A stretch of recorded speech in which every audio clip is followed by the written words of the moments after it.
Well, howdy. Nearly Senior Citizen here. Greetings, boys and girls, and welcome to this another brand new day. Yes, indeed, a brand new day filled with hope and promise and everything that life has within it, which includes boredom and terror, violence, and calmness. Thumbs up for that. It is dark outside. Boy, oh boy, did the weather change fast. I mean, not the weather. I mean, the weather changes fast, but darkness and such. Now it doesn't get light till 7:30, and like 6 o'clock, 6:30 in the afternoon, boom, it's dark outside. I had forgotten. Hokey smokes. So yeah, not much daylight left anymore. Thumbs up for that. Not really a lot of things that I want to talk about, as in not a lot of things happen, but I have a lot of things I want to talk about because I've been thinking a lot. But first, the Shelton, Washington Weather Plague Rat and Spider Report. Yesterday it was raining.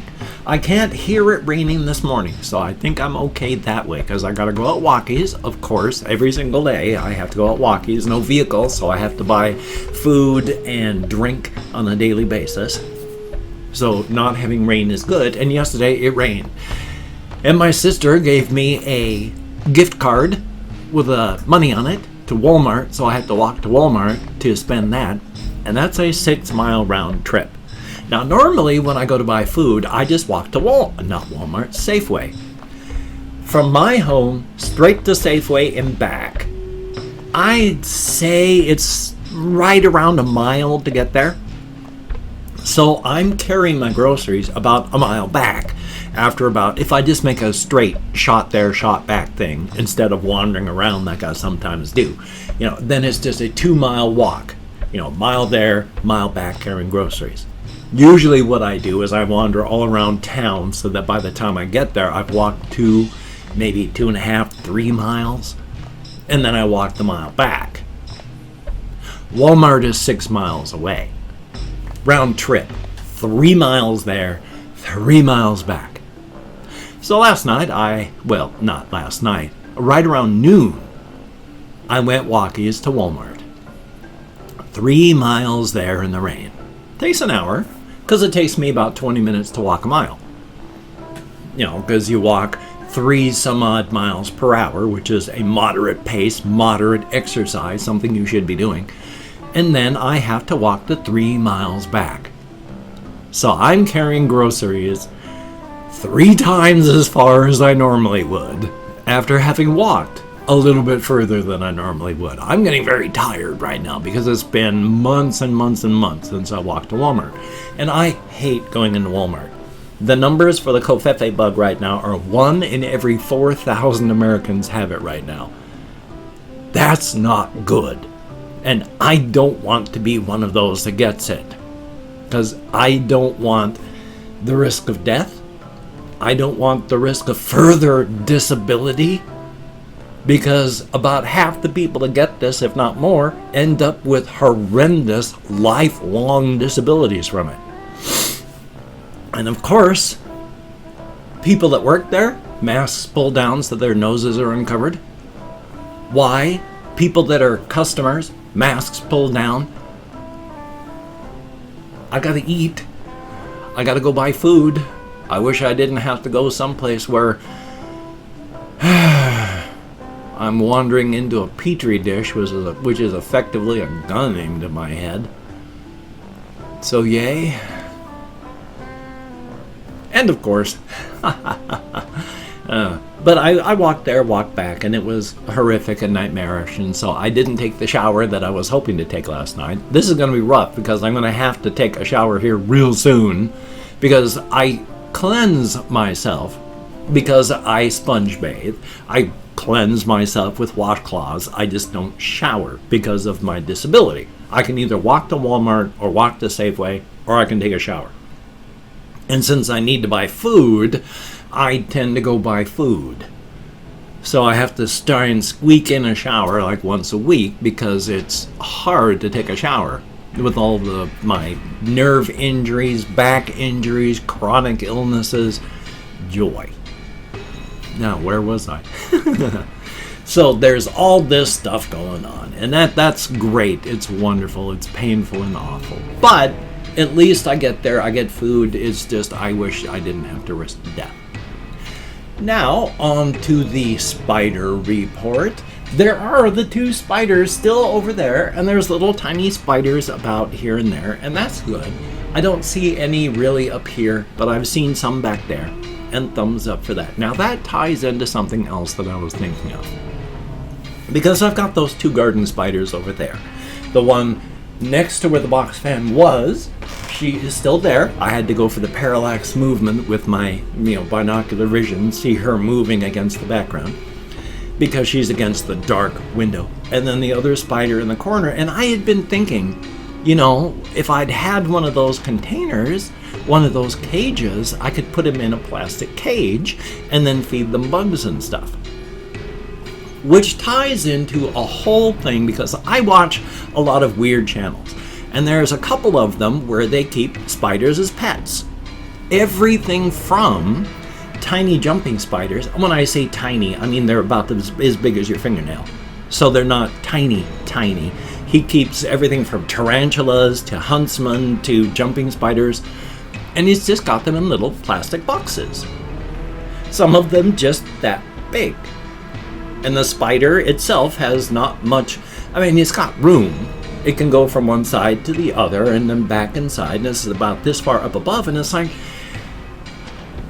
that really got me thinking about the ethics of keeping things in cages so that we can keep them. How much space does a spider need to be happy? And we know insects have emotions.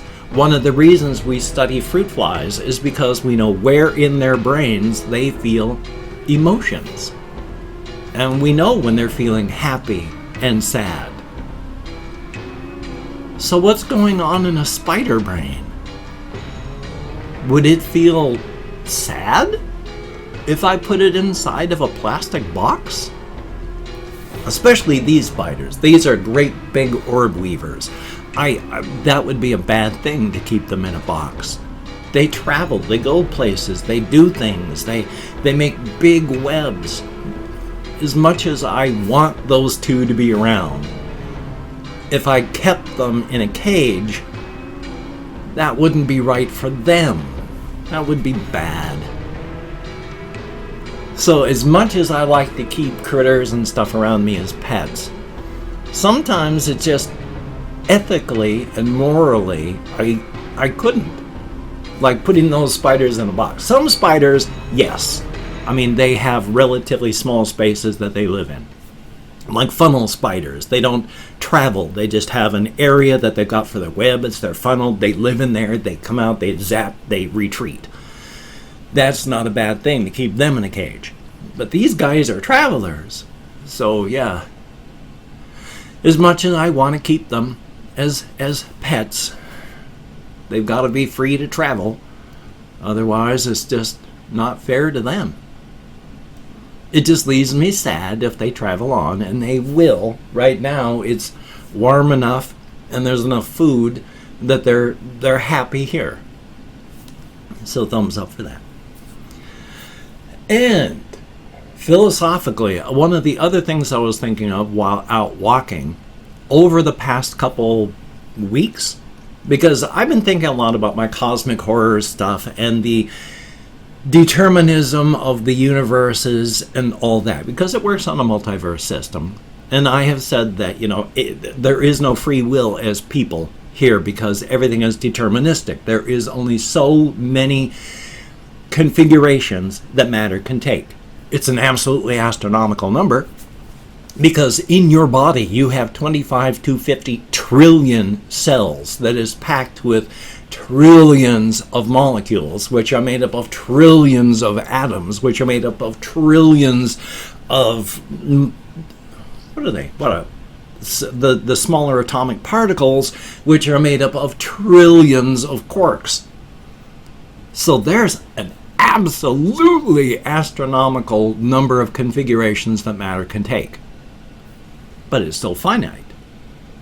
And so there is a limited number that matter can take. And so over time, in a multiverse, matter and universes and people will, of course, repeat. You'd have to. There's only so many configurations that matter can take. Now, I had been thinking, well, what happens with these beings that don't spawn? Like the cosmic horrors, they don't spawn, they don't replicate, they don't duplicate, they're singular. As the universes of normal matter split, every time a quark can go in one or different directions, boom, splits, and then there's the universe where it does, the universe where it doesn't. Cosmic horrors and other beings of power like that don't. So what happens when they enter a universe where they can, and that brings in that element of chance into the deterministic universe. So, with our 3 zones of a multiverse, well, out where we are, the Ungaden, where they can't come, the cold and dark, or we'll just burn up into ash. And then there's the Ungara and the Ungare. These places have extra energy. It's not a one-to-one thing. It's not, they have a larger electromagnetic spectrum. That's just a metaphor. But they have extra energies, extra radiations, extra beings, extra stuff. When those energies enter universes that normally don't, you have brought in a 0 or less % chance of matter being able to enter that configuration. Suddenly it's a non-zero chance. You're entering chaos, randomness, something that could not be. An impossible situation for that universe is suddenly possible because of the introduction of these energies. So those energies and stuff will spawn from that point, but our universes are scripted. We are just variant X of a person performing variant Y of an action in variant Z of a universe. But when you introduce these extra universal energies, that's a new script. Because there is a 0% chance of any of these matter configurations, suddenly it is a positive and it's happening. There is no script. So in these universes where I'm talking about Sithaward, the person who runs the Clown's Head Motel, who is actually a very powerful being. In the universes where that being is, it is a new script being written, because there is no deterministic thing for that. It was introduced the moment that Sid came in. So there is no script. Universes are spawning from it from every second, and each one of those are, yes, variant X doing variant Y and variant Z. From that point on, it's deterministic. But from the original universe, has no script. So there is randomness. There is different things, but it has to be introduced, which, on the sad part, when I was talking about how there's one of the cosmic horrors, Erogots, when it was younger and had gone into a universe, it was just living, just being, fell in love with that universe, didn't make clear memories of it, and has been waiting for it to come back. It never will. It can't. By introducing itself into that universe as it happened at that moment, Erogots created that universe that it loved so much. So unless it finds that respawning universe at that moment and then reintroduces itself with the exact velocity, amount of matter in that exact configuration that it was in the first time, it will never, ever happen again. Because until the introduction of Erogots into that universe, it is a 0 or less % chance. Erogots is waiting forever, cataloging the multiverse to try and find it. But it will never exist again. It can't. It's gone. Yesterday, my videos on YouTube really got kind of buried. I mean, my forager videos have been very popular. I've gotten like 400 to 600 to 700 views on a video. Yesterday, my forager video got 140. I've been kind of buried, so I don't have many comments from yesterday, but I've opened up 24 hours worth of comments in my community tab, and I'm going to go through and thank however many people left comments, up to 25. There aren't that many. If I mispronounce a username, no disrespect is intended. I'm an American English speaker, and even though I count American Sign Language on the fingers of this hand with my depression, fibro, and more, I'm amazed that I can't even remember my own name at times. So, let me call my Chrome, and we'll see exactly how many people left comments. Jimin BTS, thumbs up and thank you. Young Mayhem, greatly appreciated. Ice Damon, thumbs up and thank you. Christopher Thomas, hey, happy birthday when it gets there. And Lazy Mode, thumbs up and thank you. Kaylin Frost, thumbs up. Dana, greatly appreciated. Stephen Leone, thumbs up and thank you. Sebastian Ferris, greatly appreciated. Mike, thumbs up. Trash Toggle, greatly appreciated. Nico Bands, thumbs up and thank you. We have Bua Kamoli, thank you. Colin Reisner, good to see you. Melanie X, thumbs up. Brady Powers, greatly appreciated. Made in Canada, thumbs up. And then there's Audi C-OPS, thumbs up. Syntax with an underscore at the end. Cancerous Pickle, well, maybe there are 25, hard to say. Cancerous Pickle, again, thumbs up. Ethan VEVE, not quite sure where the accent would be, so thumbs up and thank you. And there's Ali Farzal, greatly appreciated, and that's it. That's it. So thumbs up. Thank you, each and every one of you. Not even 25 comments, because again, my forager video just buried. Life is life. If you could check out my various links down below, I have Twitter, Facebook, Patreon.com. If you could become a Patreon.com patron, like one of these beautiful and awesome people, that would be beautiful and awesome. And if you'd like to help me out without becoming a Patreon, I can't speak English all of a sudden again. My sincere apologies. Without becoming a Patreon.com patron, I have a PayPal link below where you can send money if you would like. And if you'd like to help me out without sending cash, I have an Amazon wish list link as well with things like cat food, which I am desperately in need of, and Aspen hamster bedding, which my cat uses in her cat box. If you could check it out, that would be very, very cool. Now, do not feel obligated. I do not feel entitled. And if you cannot donate, or you simply do not donate, I take all good wishes and I deposit them in the bank of my heart, where I draw interest. So thank you very much. And if you could toss me a like, I appreciate all the positive validation I get from my existence. A definite thumbs up. And of course, if you could hit the notification bell on the subscription button down below, that would be cool. What does it do? Does it work? No idea, but YouTube gives you the option, so hey, why not take advantage? I'm just salivating like crazy around my dentures. Great big chunks of plastic.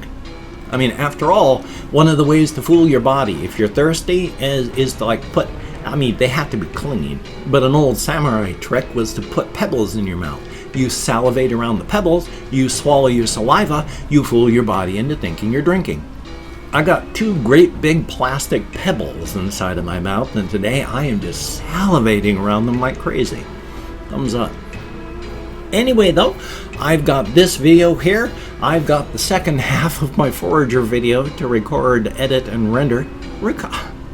To edit, render, and then upload, so hopefully YouTube isn't going to bury this one as well. Tons of stuff I want to do, tons of stuff I want to record. I voted. If you're an American citizen and you can vote, please do so. Do not disappoint the lobster hat wearing duck head, I can't speak English, duck head of judgment, for it has a surplus of scorn. It is not eager to cast their scorn upon those that it finds disappointing, but it is ready. And of course, Black Lives Matter. Damn it.